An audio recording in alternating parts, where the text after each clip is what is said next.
Ilang taon ka ba? 18 po. Hmm. Baka may tatanong ka. Oh, nung high school, ilang taon ka nung nagka-baby ka?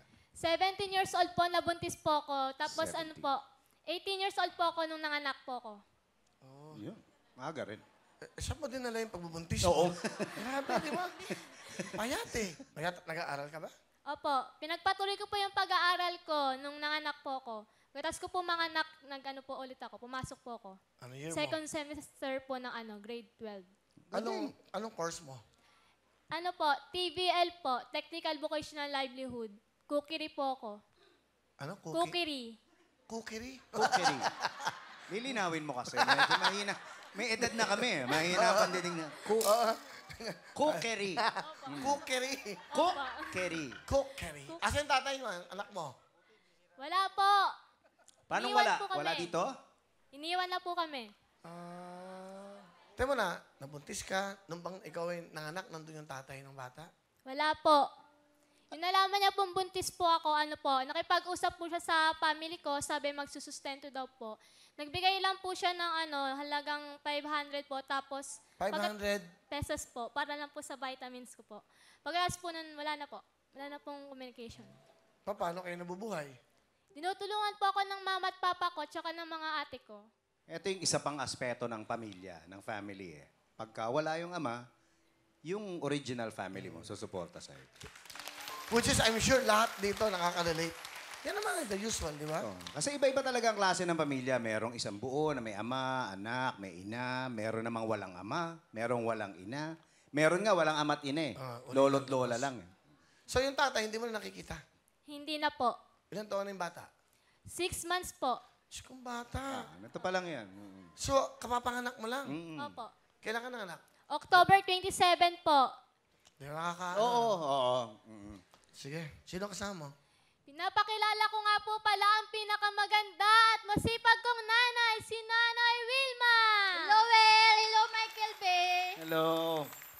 May apo na kayo. Opo, Will. Ano ba ang trabaho nyo? Nagpipisbol lang po, Will. Fishball. Fishball. Ilan ba ang anak nyo? 5 po sila. 5. Opo. Pang ilang apo nyo na yung anak ni baby? Panlima po. Okay. Ano gusto nyo sabihin sa anak nyo? Nak. Masasabi ko lang sa'yo, Nak. Hindi ka namin pabayaan ng mga kapatid mo, ng papa mo. Kung gusto mag-aral pa, mag-aral ka. Susuportahan ka po namin ng mga magulang mo. Ito ang sinasabi ko sa'yo. Alagaan lang namin yung anak mo.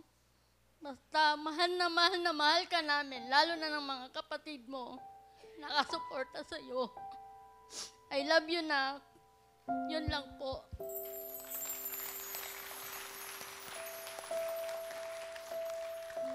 Baby, ano masasabi mo?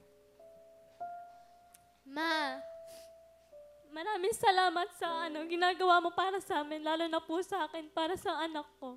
Salamat sa pagsusuporta, sa pagtitiwala ulit sa akin. Salamat dahil tinanggap niyo ko ni Papa kahit na alam ko na sobrang sakit ng ginawa ko sa inyo. Sorry po kung hindi ko po natupad yung pangako ko na bago ako magkaanak, ka-graduate ako ng college. Sorry kung nauna yung yung baby, pero okay po yun, ma. Blessing po yun. Mahal na mahal ko po kayo. Gagawin ko po lahat para makabawi ako sa inyo ni Papa.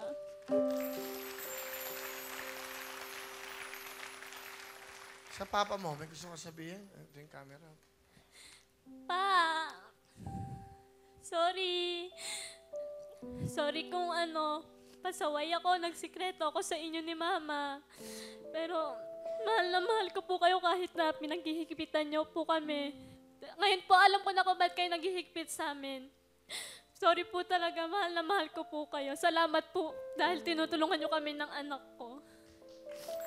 Pero yung tatay, ilang taon kayo nagkaroon ng relasyon? 5 years po. So, 5 taon. Tagal-tagal din yun. Ano? Tapos bilang iniwan ka na lang. Opo. Hindi garantiya yung 5 taon. Ano? Wala. Kahit 30, 40 years, naghihiwalay eh. Hindi, di ba? Hindi sa, I don't think sa panahon eh. Dapat sa tiwala at pagmamahal mo sa kasama mo.